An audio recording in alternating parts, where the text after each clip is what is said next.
4th, 2015, France.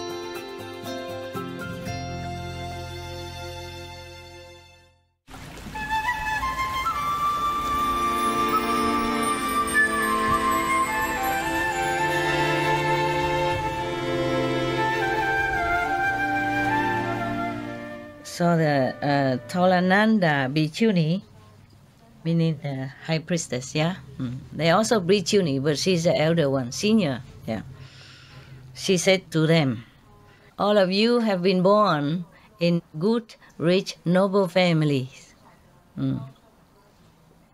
Most of you came from a long line of noble lineage and rich lineage.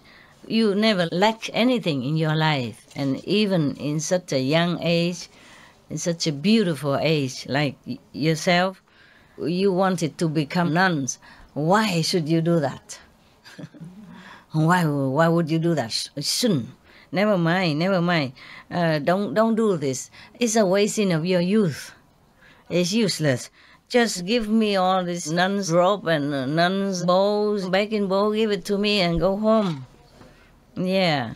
Marry, enjoy the life of comfort and luxury. It's a pity if you became nuns and stay in some of the remote area, have nobody to talk to, and loneliness, and it's like you bury yourself under cold ashes, wasting your life. Just go home. After all of them heard this high bhikkhuni told them like that, they feel very confused and desolated. And they were crying, and they prostrate to her and then left. And then when they went out, they talked to each other. They say, we are the ones who want to escape from these worldly bindings of, marriage and sensual love and, and family life, and to escape from ignorance, to liberate ourselves from all kind of mundane bother, mundane trouble and binding and affliction and all kind of trouble in this worldly life. And now we came to her. Not only she did not give us any good advice or any teaching, she even talked like that.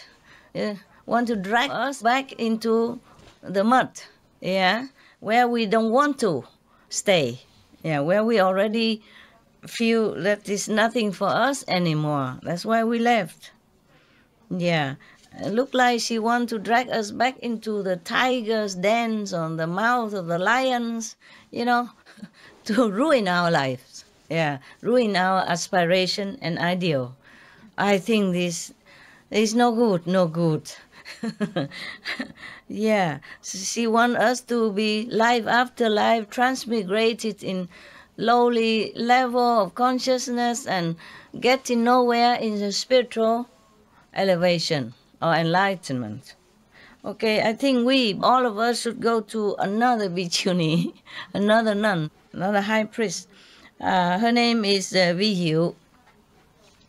I thought a wonderful nun. This is another one. And then we will beg her to help us, to save us. Okay. Talked and done. They went there. They prostrate, flat on the ground with utmost reverence and tell her, reverence, great priestess, mean nuns, at home, we don't know what to practice. We are deep in ignorance, and we've done many things that is not really virtuous or moral, nothing good for anyone or nothing good for us.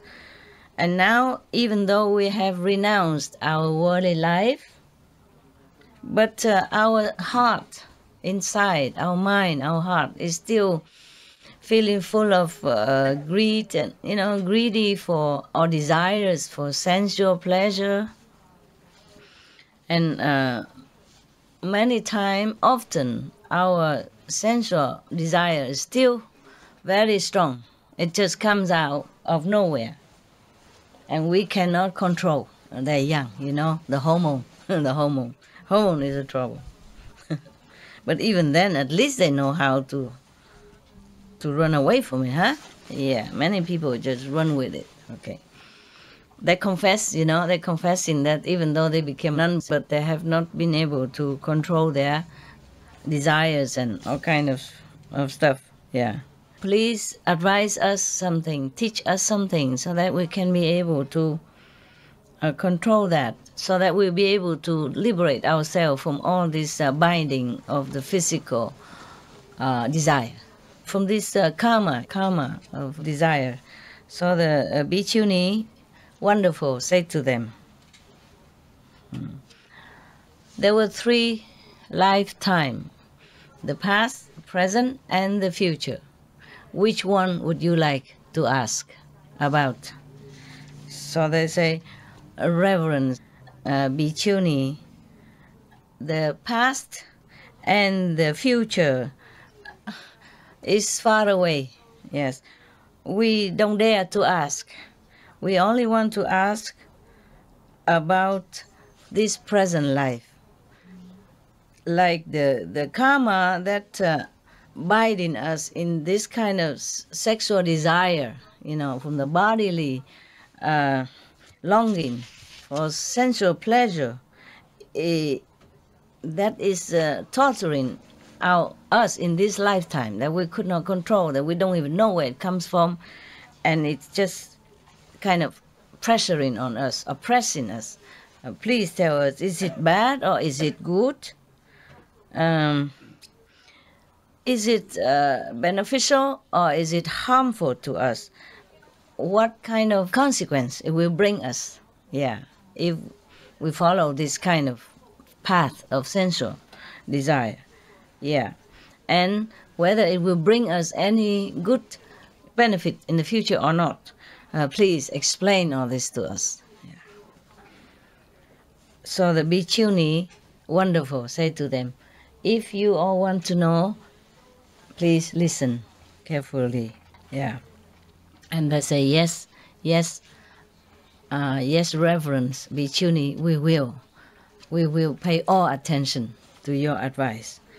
So the bhikkhuni said, all of you should know all the things that exist, either in heaven or in earth, everything has form, either invisible form or visible form. The heavenly being, they have form, but for us, we don't see. But they still have form, yeah. So anything that has form and life, it is born out of sensual desire, yeah, and sensual pleasure, yeah. Sexual desire is comparable to a big fire that is always burning within beings. And this fire is so violent, it could even burn away forests and trees and grasses and even stones and even the whole immense universe. Whew, incredible.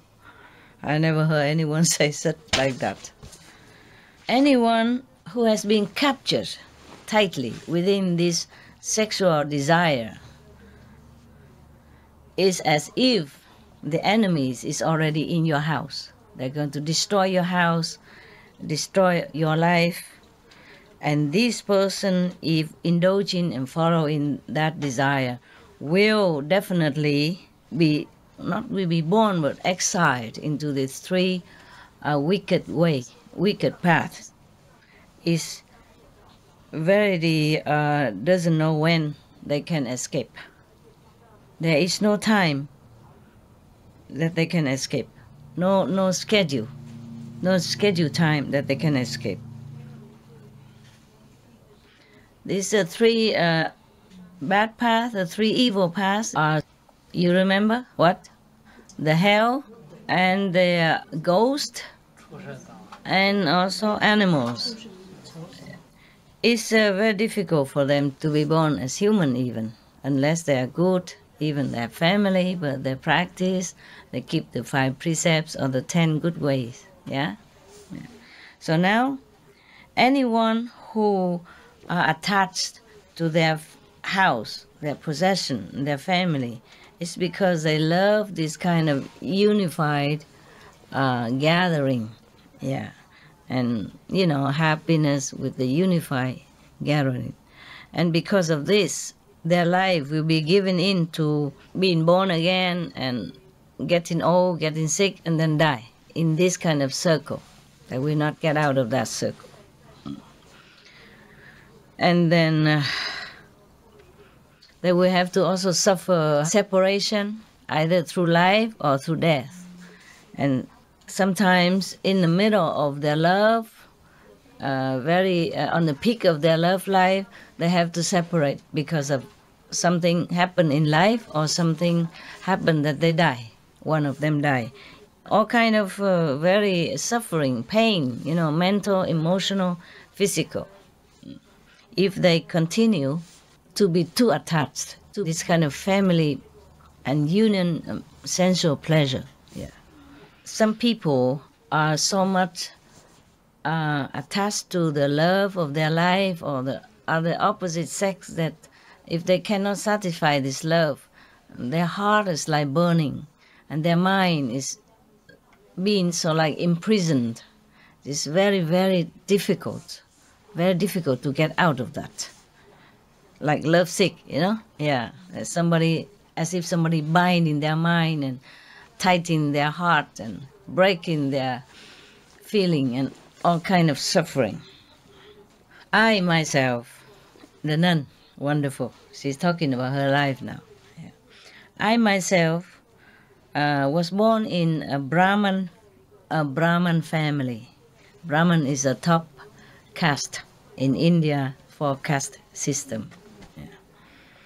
My father was the most revered, respected in the whole country. Yeah. At that time, when she was younger, there was a noble and rich family also in the Brahman caste. Has a very good-looking boy and also very intelligent. Because they know that I am also beautiful. She was saying like that. Yeah, I was also beautiful, and they saw me beautiful, and also from the good family, noble family, and same caste. So they came and asked for my hand for their son. Yeah. After we married, then we have given birth to one son. Because long time I haven't seen my parents, so I miss them very much. So I asked, she want to go home to see her parents because she missed her parents so much. But now she say that at that time she was still pregnant. In her pregnancy, she worried that life is not predictable. Life and death is unpredictable. Therefore, she asked her husband to let her go home. Yeah, to see the parents. She worried that maybe when she have birth and she might die or something, yeah, she would like to see the parents in case, yeah, like that. Okay, my husband allowed me to go home. He also came with her, according to this, yeah. And both of them take their luggage and bring their son. Oh, when she was pregnant, she asked when she was pregnant, but now already gave birth to the kid. Yeah. And then they took their son together, go back to see the wife family. Yeah. They are walking only halfway, and then it became dark. They went out in the morning and went until the dark. It's about halfway. And then both of them, husband and wife, were resting under a tree, to sleep at night. But in the midnight, suddenly she has her stomach problem. She has period or something problem. And then she bled, yeah. And many of the of the poisonous snakes and other insects. They smell the blood. So they came there. They came to visit both of them. But they didn't bite her. They beat the husband dead. Yeah. When he's sleeping, they beat him and then he's dead. I keep calling him. He did not answer. So in the morning, I hold his hand to try to pull him to stand up, and then I feel that his hand is so cold, ice cold. And then the whole body was so rigid, it's like a piece of wood. Then after that, I checked out and I knew that he has been bitten by poisonous snake and already passed away. And of course I lamented heaven and earth. And then I collapsed, fainted for a long time. My child kept crying for me. And then slowly I regained my consciousness. And then I have to carry my boy to go further. Yeah. As I enter one of the very desolated street, there was a big river, but the water is not too deep. There's no boat. So, oh, okay, now I understand. First she gave birth to one son, and then she's pregnant again. According to that now, yeah. So she has two children, yeah. So okay, so because there is no boat, so she carried one child first to the other side. So that she will come back later to get the other one.